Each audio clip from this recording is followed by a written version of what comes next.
నమస్తే సార్. నమస్తే. ఇప్పుడు నాగబాబు ఒక ట్వీట్ చేశాడు. అంటే ఆరోపణలు వచ్చినంత మాత్రాన అదేమీ నిజం అయిపోదు. అది కేసు అవ్వాలి, అది రిజల్ట్ రావాలి, అప్పటి వరకు వెయిట్ చేయండి, అదైతే తప్పో రైటో మీకు తెలీదు అన్నట్టుగా ఒక ట్వీట్ వేశాడు. అది ఇప్పుడు జానీ గురించి అన్నట్టుగా ఉంది అంటున్నారు. ఇప్పుడు ఆ కామెంట్ గురించి మీ అభిప్రాయం చెప్పండి. ఈయన ఎప్పుడు ట్వీట్ పెట్టినా లాస్ట్కి మునిగేది ఇతనే బేసికల్లీ చెప్పాలి అంటే. అప్పుడెప్పుడో వరుస పెట్టి కొన్ని ముందు రీసెంట్ డేస్ 4 ట్వీట్ల ముందు చూద్దాం.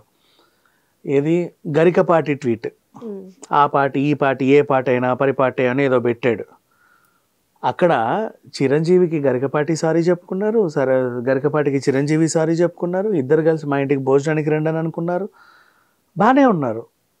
ఈయన ట్వీట్ పెట్టి ఆయన కింద ఉండే ఈ మందనంతా డిస్టర్బ్ చేశాడు. ఈ మంద వెంటనే వాళ్ళకి అదో డ్యూటీ కదా, ఎప్పుడెప్పుడు వీడు ఆదేశిస్తాడా మనం వెళ్ళి రక్కేయాలా అని చూస్తూ ఉంటారు అనమాట. ఊరి మీద పడేసి గందరగోళం చేశారు. సరిపోయింది. అక్కడ కూడా నాగబాబే ఫెయిల్. నెక్స్ట్ మనోడు కాదు పగోడు, అక్కడ కూడా నాగబాబే ఫెయిల్. ఎందుకు అంటే మనోడు కాదు పగోడు సిచ్యువేషన్లో మనోడు ఇక్కడ ఉన్నప్పుడు నువ్వు ఇంకొకరికి సపోర్ట్ చేయడం ఏంటి అదే టైంలో? అర్థమైందా? సేమ్ డేకి ఇతనికి రిజల్ట్ ఇంపార్టెంట్, అతనికి రిజల్ట్ ఇంపార్టెంట్. సరే అర్థం చేసుకుంటాం. ఇక్కడ మనోడు ఉన్నాడు, మన బ్లడ్ ఉంది, వదిలేసి నా స్నేహితుడు అని అక్కడికి వెళ్ళావు నువ్వు. సో నువ్వు మనోడివి కాదు పగోడివి. దానికి ముందు సిచ్యువేషన్ చెప్తా. 2 ఏళ్ల క్రితం సరిలేరు నీకెవరు అండ్ అలవైకుంఠపురంలో సినిమా రిలీజ్ అయింది సంక్రాంతికి. ప్రీ రిలీజ్ ఈవెంట్లు ఇద్దరివి, అవునా? చిరంజీవి గారు ప్రీ రిలీజ్ ఈవెంట్కి గెస్ట్గా రావాలి. ఆయన ఏమయ్యాడు, నా ఫ్రెండు అని చెప్పేసి విజయశాంతి సినిమాకి వెళ్ళాడు, సరిలేరు నీకెవరు అని. ఓకేనా? అప్పుడు కూడా సేమ్ డేకి ఇద్దరు రిజల్ట్ ఇంపార్టెంట్. ఇక్కడ కూడా మన బ్లడ్ ఉంది, నువ్వు ఎటు వెళ్ళాలి? అంతేనా? అప్పుడు ఆయన అంటాడు నన్ను పిలవలేదు అందుకే నేను పోలేదు. సరే ఇక్కడ కూడా ఈయన అదే చెప్తున్నాడు, నన్ను పిలవలేదు నేను పోలేదు. కానీ ఈయన ఇక్కడ విషెస్ చెప్పాడు, నిలబడ్డావు కదా నా బెస్ట్ విషెస్ నీకే అని చెప్పాడు. అక్కడ ఆయన విషెస్ చెప్పాడో లేదో కూడా నాకు తెలియదు. అంతకుముందే జరిగిన సిచ్యువేషన్ ఇది 2 ఏళ్ళకి మళ్ళీ ఇక్కడ రిపీట్ అయింది యాక్చువల్గా చెప్పాలంటే. సో వాళ్ళు చేస్తే మనోడు కాదు పగోడు అనేది ఉండదు, వీళ్ళు చేస్తే మనోడు కాదు పగోడు. నీకు అర్థమైందా సిచ్యువేషన్? ఇది ఓవరాల్. అండ్ మళ్ళీ కంపారిజన్ అగైన్. ఇక్కడ పిఠాపురంలో మొత్తం అందరు వెళ్ళిపోయారు ఇండస్ట్రీ నుంచి, అందరూ A to Z అందరు వెళ్ళారు. అక్కడ అలవైకుంఠపురంకి ఆ యూనిట్ తప్ప ఇంకెవరు రాలా, వాళ్ళే ఉన్నారు. సేమ్ ఇక్కడ కూడా శిల్ప రవి ఒకడే ఉన్నాడు, ఈయన వెళ్ళాడు తోడుగా, అంతే. That's what happened. సో ఈ కంపారిజన్ అంటే ప్రతిసారి ఎప్పుడు ట్వీట్ పెట్టినా నాగబాబే ఫెయిల్ అవుతాడు, ఇది మళ్ళీ గుర్తుపెట్టుకో.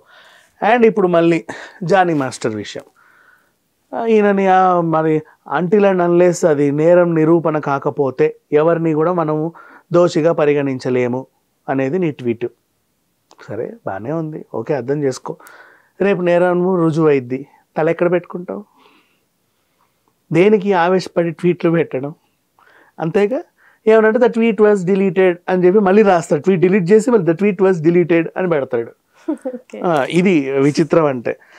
అండ్ నెక్స్ట్ మళ్ళీ ఇక్కడ అల్లు అర్జున్ సపోర్ట్ ఇచ్చాడు ఆ పిల్లకి, నా సినిమాలో ఛాన్స్ ఇస్తాను అని. వీళ్ళేమో జానీ మాస్టర్ నిర్దోషి అన్నాడు. ఫస్ట్ మాట్లాడాల్సింది ఎవరంటే బాధితురాలకి సపోర్ట్ చేయాలి. ఇప్పుడు ఆమె బాధ ఏంటి? ఫస్ట్ ఆఫ్ ఆల్ ఈయన అత్యాచారం చేశాడు, ఇది రుజువైందా కాదా నేరము? జానీ మాస్టర్కి సంబంధం, ఆమెకి సంబంధం. దానితో పాటు ఆవిడకి ఇంకొన్ని ఉన్నాయి బాధలు. డబ్బులు ఇచ్చిన కార్డు ఇవ్వట్లేదు, వేరే వాళ్ళ కార్డు మీద పనిచేసుకున్న డాన్సర్స్ని ఇవ్వట్లేదు. ఫస్ట్ ఆ పిల్లని అదేదో చక్క పెట్టండి. ఏంట్రా ఆ పిల్ల డబ్బులు ఇస్తానా మీరు కార్డు ఎందుకు ఇవ్వట్లేదు గట్టిగా అడగండి అంటే అబే అది ఎందుకని చెప్పేస్తారు. ఇవ్వండి, ఇప్పించు. నెక్స్ట్ నేను వేరే వాళ్ళ కార్డు మీద పనిచేసి నాకు డాన్సర్స్ని ఇవ్వట్లా, ఎరా పలానా షూటింగ్కి మీరు డాన్సర్స్ని ఎందుకు పంపలేదు అంటే ఆ రోజు యాక్చువల్గా ఎందుకు పంపలేదు గట్టిగా అడగండి, అప్పుడు వాళ్ళు ఆన్సర్ చెప్తారు.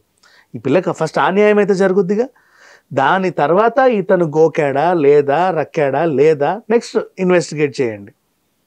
ఇది. సో ఈ రకంగా వెళ్లకుండా చాలా సింపుల్గా అయితేనేమో ఆయనను పార్టీ కార్యాలయంలో దూరంగా పెడుతున్నాము ప్రజెంట్, మీరేం టెన్షన్ తీసుకోకండి అని మొన్న చెప్పారు.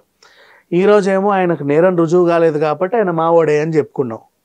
ఇవన్నీ చేసుకున్నాం. కానీ ఎప్పుడైనా సరే ఏ ట్వీట్ అయినా సరే ఇప్పటి వరకు నాగబాబు చేసిన ట్వీట్లలో చరిత్రలో ఒక్క ట్వీట్లో కూడా ఆయన గెలిచిన దాఖలాలు లేవు.